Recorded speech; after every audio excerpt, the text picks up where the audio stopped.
So recently, I saw online you just did a photo shoot, and you had mentioned that it was spring and summer for 2025. Where do you find your inspiration for what you're going to be coming up in these, upcoming seasons? And what's on the menu? What could you tell us about the pictures looked amazing. It really, really did. It was so good. So tell us a little bit about that photo shoot, and then where do you keep up with the trends, or is it mainly trend based? Is it just what you like to cook? Is it what's in season? Sure. So spring, summer, we stay ahead of it, right? Because we're selling way ahead of time. So we want to make Right. sure that, we keep our photo shoots and our tastings internally way ahead. As far as how I think about it and how the menu comes together, it's a collaboration, really. I mean, the director of sales, they see that like they're getting requests from their salespeople. Our salespeople are seeing requests for specific items or specific things, or maybe I did a new item this past year and that's been like people have been loving it, right? So maybe we do something on that path. So I get feedback on how many entrees do we want to do, how many proteins do we want to do. Okay, that people are loving beef right now and filet or petite, whatever that is.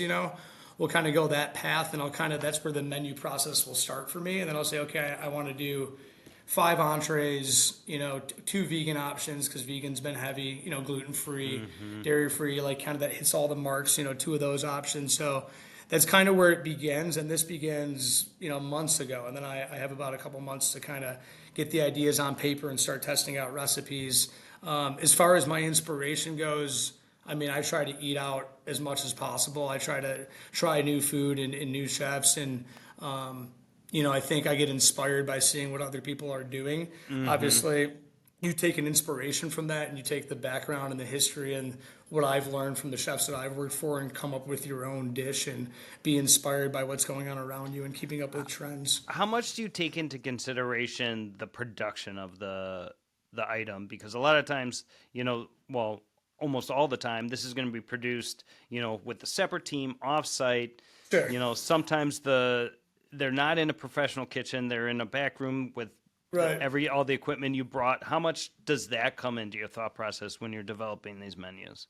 Oh yeah, I mean, funny little story about that. So when I first started at Blue Plate, I did my first like tasting menu, and I like my hors d'oeuvres would have like 5 or 6 or components to them or whatever the case may be, and they're like, "Chef, that's not going to work. There's just no way we're going to be able to pull that off." So I think you got to, it's kiss, keep it simple, silly, I'll say, but it's you got to keep it basic and simplify things for your team to be able to execute.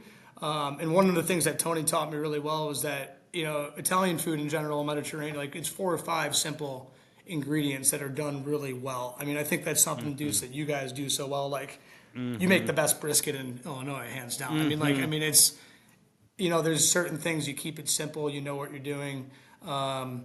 And I think that's kind of the baseline. I try not to have too many components, but whatever those components are, they got to smack. They really got to, like, they have to be the best, whatever the sauce is or the vegetable that's on that plate.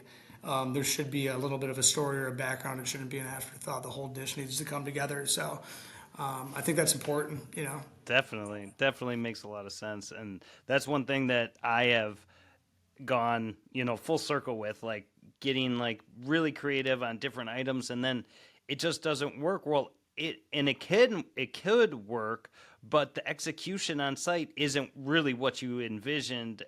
So the simpler Right. you make it, the more you can dial into 3 or 4 components. It's going to be a much better experience, and the staff isn't going to be pulling their hair out. If they're at Right. ease, they know what they're doing, they're comfortable with it, they're going to be able to execute it better. It'd be better for the guests in the long run.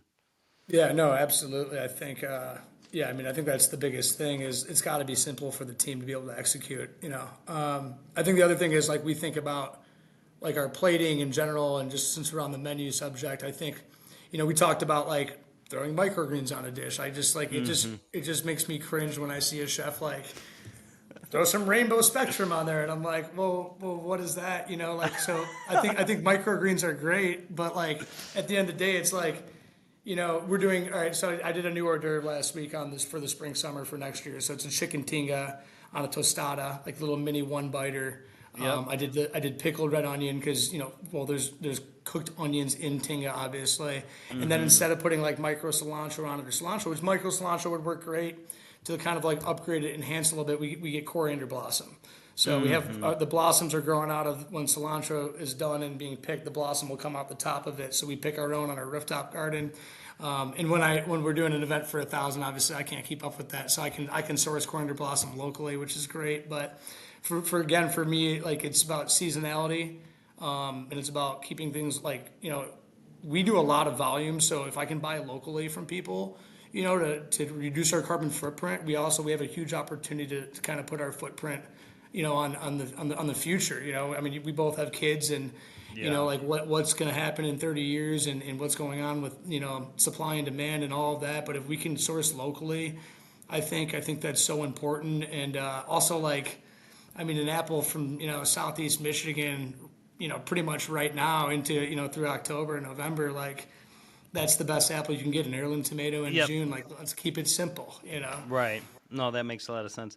I was laughing when you were talking about the microgreens because we got a presentation coming up at your at Blue Plate for the LCA, and I purposely left this picture with the salmon dish with the rainbow mixed microgreens on it, so I could make a joke about. Don't worry, Charlie already yelled at me about the rainbow mix on the salmon.